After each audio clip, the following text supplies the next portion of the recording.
Salut les amis. Alors voilà, j'ai chopé le corona et je me suis dit que ça pourrait être une bonne idée de faire une vidéo là-dessus pour expliquer déjà les symptômes, comment l'identifier, comment ensuite le gérer. C'est vrai que du coup je fais cette vidéo un peu tard, ça aurait pu peut-être servir à d'autres personnes.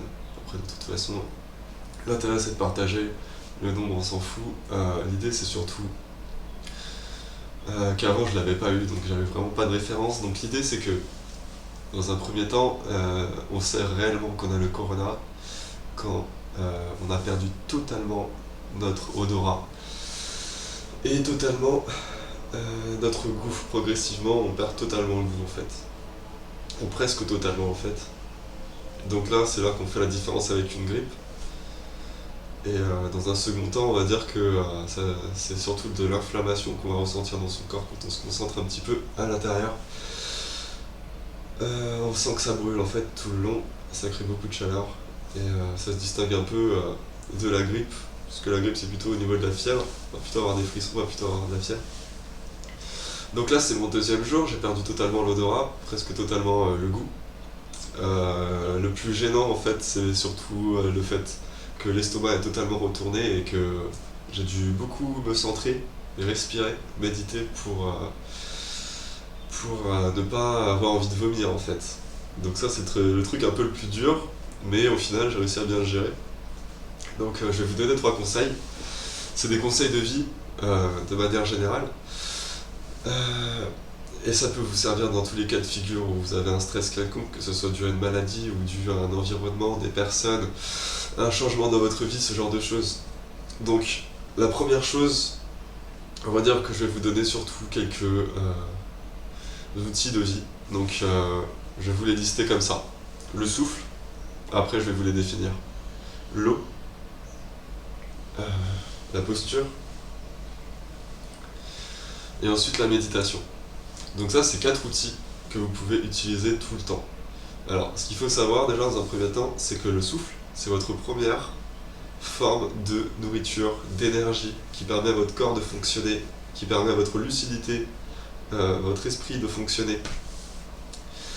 Et voilà, en gros, pour le souffle, donc la conscience du souffle, on va dire, et de manière générale, être conscient dans tout ce qu'on fait, quand on mange, être conscient du goût de la nourriture, prendre le temps de mâcher, ce genre de choses. Et là, c'est le même principe avec le souffle, simplement l'observer, prendre des bonnes inspirations comme celle que je prends là, un petit peu, si vous voulez, dans le même style que de se mettre en apnée, quoi.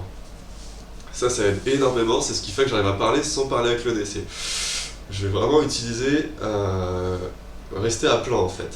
Et donc, je fais un plat au niveau énergie quand je fais ça. Donc ça, c'est un des premiers points.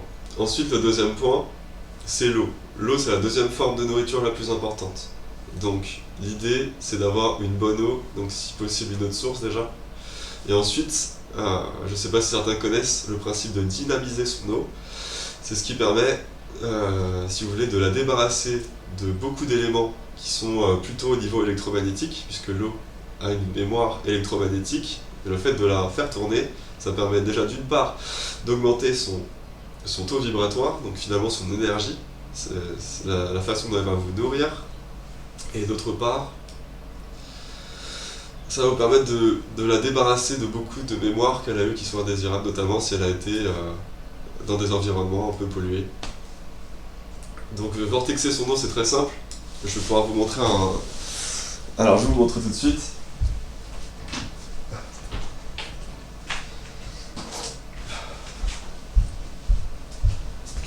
Comme on a vu déjà dans un premier temps, rester toujours conscient de son souffle et respirer en conscience et prendre des bonnes inspirations qui remplissent bien les poumons. Rester en apnée, ça c'est la base d'une bonne respiration. Ce qui va vous permettre de ne pas commencer à avoir de la fièvre et de réussir surtout à préserver, on va dire, tout votre système respiratoire, puisque partout où va votre conscience, va votre énergie et votre guérison. Donc si vous voulez, c'est assez simple, vous avez une bouteille. Et vous en avez une deuxième. À partir de là, vous avez 2 bouchons comme celui-ci.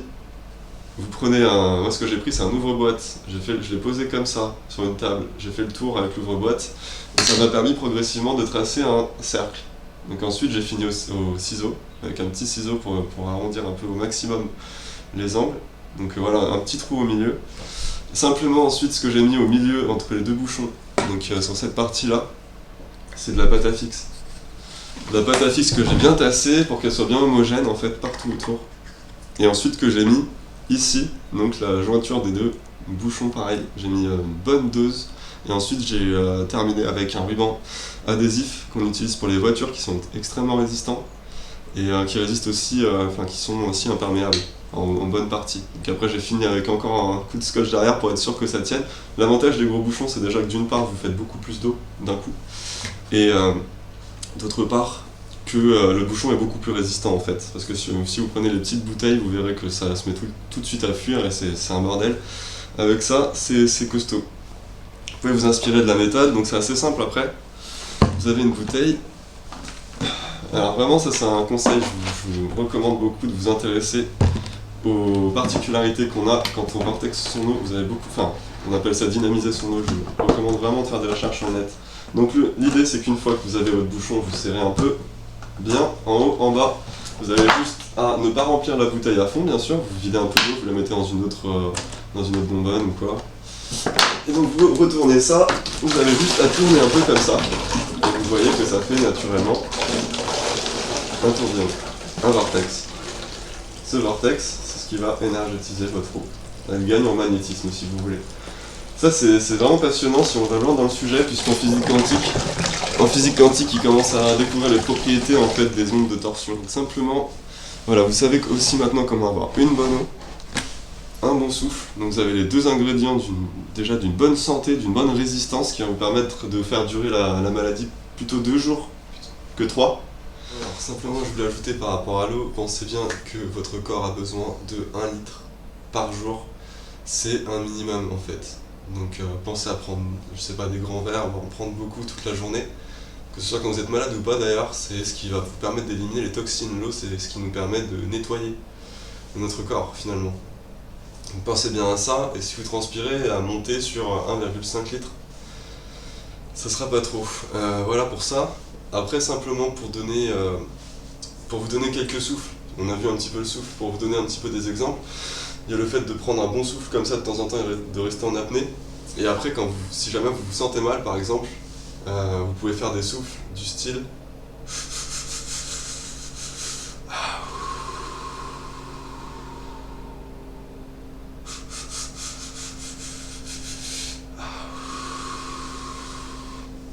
donc ça par exemple, ce genre de souffle, ça peut vous faire beaucoup de bien, ça vous oblige à vous concentrer intensément sur le souffle en faisant plein de petits appels d'air. Et ensuite le aou, qui permet simplement de vous détendre totalement. Donc ça vous aide vraiment beaucoup dans la gestion du stress par exemple, ou de la douleur, ou ce genre de choses, la nausée. Pensez-y. Ensuite, c'est déjà un petit peu une base finalement de méditation. Et donc c'est simplement pour terminer avec la méditation, c'est quelque chose que vous pouvez faire en même temps que le souffle. C'est simplement d'être conscient de ce qui se passe à l'intérieur de votre corps, de bien observer en silence, de tout lâcher, de lâcher prise, d'oublier le temps, de ne pas être pressé, de sortir même du temps, de tout relâcher, de prendre un peu de temps comme ça pour vous balader à l'intérieur de vous, tout en respirant comme ça en conscience. Ça permet de libérer des choses. Vous verrez que des fois il y a des choses qui vont bouger, il y a de l'air qui va partir, ça va vous faire vous sentir mieux progressivement. C'est vraiment une question de lâcher prise, la méditation. Par exemple, je peux vous montrer un petit peu. Quand je passe en mode méditation, c'est ça, c'est simplement je fais le vide, je regarde dans le vide et en fait je regarde à l'intérieur de moi, j'écoute mes émotions et je respire en conscience principalement. Donc voilà, après pour ceux qui connaissent un peu mieux, vous savez de quoi je parle. Quand vous méditez bien, vous commencez instantanément à vous sentir en paix, à vous sentir bien. Ce sentiment-là, c'est ça qui vous soigne. L'émotion, c'est une sorte d'énergie. La paix, c'est quelque chose qui vous nourrit, qui vous régénère, qui commence à créer des enzymes, qui commence à créer des hormones, qui vont progressivement vous faire guérir en fait, tout simplement.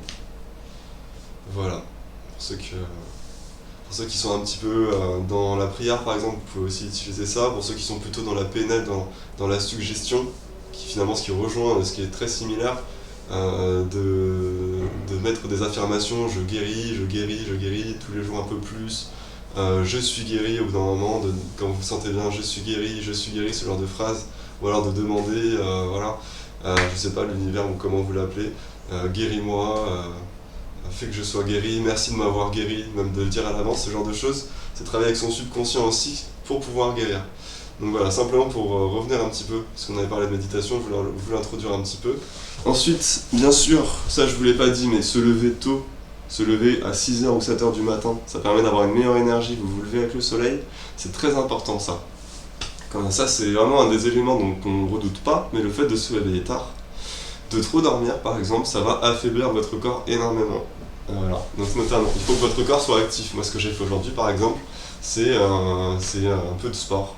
Tout simplement un peu de yoga, un peu de méditation, j'ai marché, j'ai bougé, je suis sorti, j'ai pris le soleil aussi qui a des propriétés aussi pour nous soigner, j'ai été un petit peu dans la nature, la nature aussi a des propriétés comme ça quand on marche par exemple pieds nus sur la terre, sur l'herbe, quand on touche un arbre ou ce genre de choses, c'est des sortes de guérisseurs naturels. Donc ça peut aussi faire partie de votre routine. Mais vraiment fondamentalement c'est se lever donc du coup aux éphémérides, c'est-à-dire quand le soleil se lève et se couche à peu près, pas trop longtemps après que le soleil se couche. Notamment il faut savoir qu'à 2h du mat, vous avez un pic de mélatonine dans la tête qui déclenche ensuite, qui active votre glande pinale, celle qui fait que vous rêvez. Elle va déclencher une substance qui va vous faire rêver. Et c'est à ce moment-là en particulier, et notamment quand vous faites des rêves, que vous reposez le plus, et vous récupérez le plus d'énergie. Vous verrez que quand vous faites des rêves, souvent vous vous réveillez au bout de 4-5 heures parce que vous n'avez plus besoin de dormir simplement. Le fait de rêver, ça vous donne de l'énergie. Le fait de partir du coup en conscience dans un plan où il y a une énergie abondante, et du coup c'est ce qui fait qu'on a besoin de dormir, c'est qu'on a besoin de cette énergie, on a besoin de se recharger. Il y a plusieurs énergies différentes qu'on utilise. Il y a du coup, on peut finalement dire le rêve, qu'on s'en souvienne ou pas, bien sûr, vos rêves, le fait de sortir quand on dort. Donc il faut savoir qu'il faut dormir à 2h du mat. Dans l'idéal, il faut même dormir à 1h30 du matin pour avoir vraiment la meilleure nuit. Il faut déjà être en temps de dormir. Ça a coupé, petit problème USB. Donc je reviens sur... je sais pas exactement où ça a coupé, mais simplement, voilà, il faut savoir que l'idéal, c'est plus on se couche tôt et plus on suit en fait la logique du cycle circadien.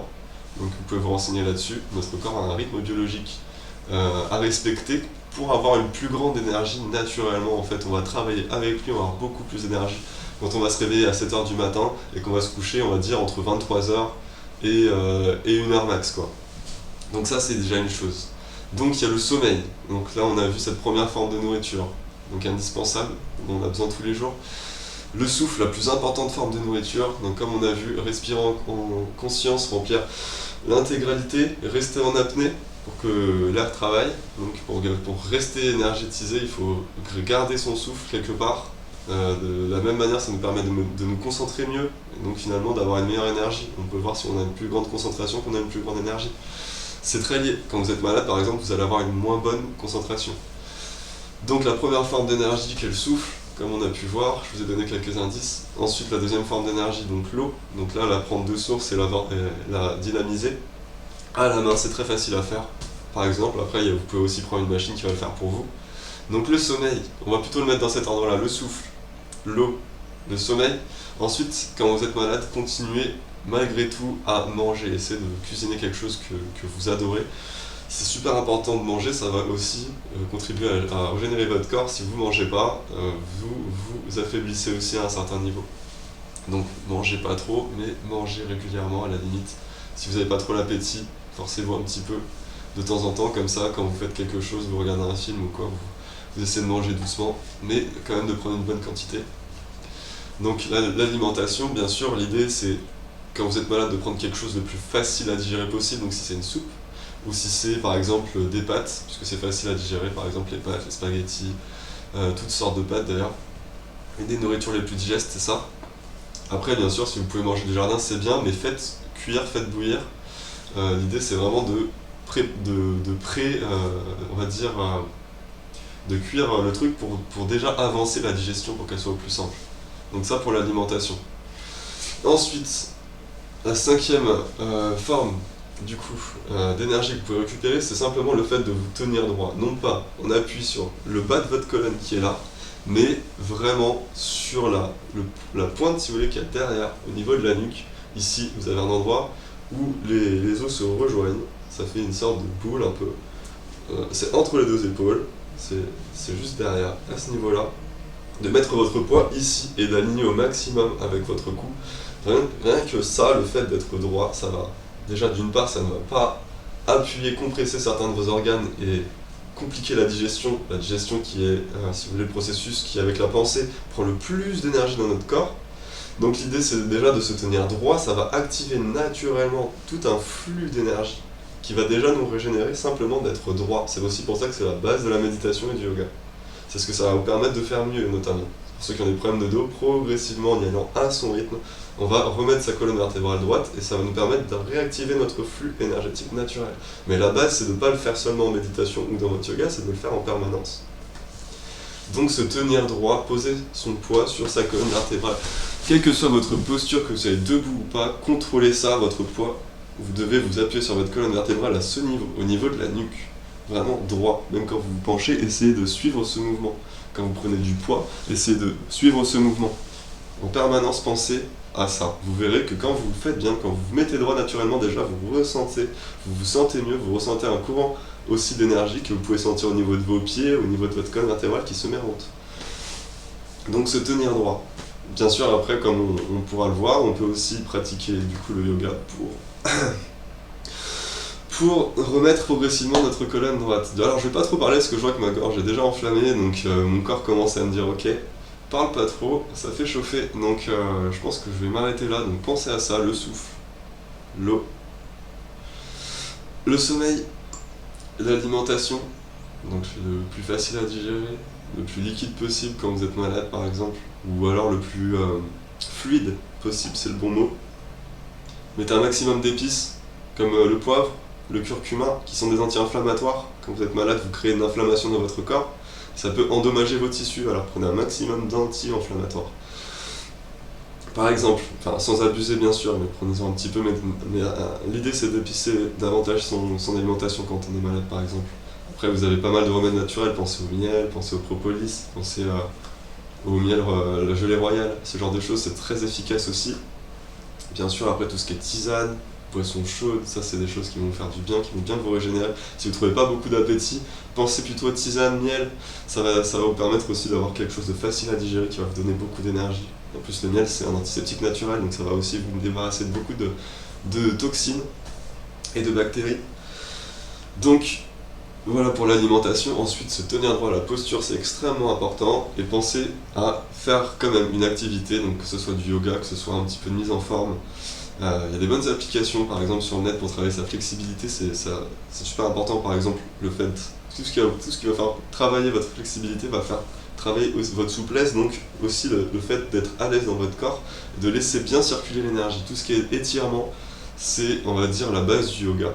Donc vous pouvez regarder, il y a des bonnes applications. Pour ceux qui ont un téléphone avec Android, tout à l'heure j'ai fait un exercice par exemple, ça m'a permis de me dynamiser, de bien me charger en énergie, c'est pour ça que j'ai pris le dessus sur le Corona, malgré que ça m'ait quand même enlevé, on va dire, mon odorat et mon goût, mais ça n'a vraiment aucun impact sur moi. Je n'ai même plus de fièvre. Par moment, le matin, le plus dur c'est le matin parce que la maladie a travaillé pendant la nuit, on n'est pas forcément conscient quand on dort. Et prend un peu de dessus la nuit, c'est aussi pour ça qu'il ne faut pas trop dormir. Et ensuite le matin, depuis le matin, j'ai pas arrêté de rester actif et de travailler sur tous ces points que je viens de vous énoncer là. Et je vous donne une application comme ça, vous voyez. Alors, j'essaie de vous montrer un aperçu, mais bon, vous les voyez là. Alors, est-ce qu'on les voit bien? Vous allez sur Google, vous tapez entraînement flexibilité, entraînement grand écart, ce genre de choses, ça va vous emmener vers du yoga. Vous avez aussi des très bonnes applis pour le yoga. Dans un premier temps, avant de commencer le yoga, je vous conseillerais plutôt de commencer flexibilité, pour ensuite pouvoir travailler sur du yoga plus facilement, parce que des fois, certaines personnes commencent tout de suite des exercices trop difficiles au yoga, et parfois se plaignent en fait d'avoir ensuite mal. Donc l'idée c'est d'y aller en douceur, chacun commence à son niveau. Si vous êtes plus avancé, vous pouvez commencer tout de suite. Le yoga, je vous montrerai des exercices. Donc moi ce que j'utilise le plus c'est le salut au soleil et les 5 tibétains, quand j'ai envie de vraiment faire un exercice complet. Donc voilà, faites aussi de l'activité mais sans vous vider votre énergie, c'est important d'avoir toujours de l'énergie, toujours les poumons pleins. essayez d'un maximum d'être conscient de votre souffle. Voilà. Pratiquez tous ces exercices, regardez à nouveau la vidéo, peut-être. Ensuite, essayez par vous-même de comprendre ce que j'essaie de vous exprimer à travers ces différents conseils. Et vous verrez que déjà, vous allez vous rétablir extrêmement vite. Voilà. En tout cas, c'est tout ce que je vous souhaite. C'est applicable dans votre vie de tous les jours, pas seulement au corona, bien sûr, c'est applicable partout. Voilà, je vous souhaite d'y trouver votre bonheur, de la paix, de la joie, de l'amour. Belle journée. Salut.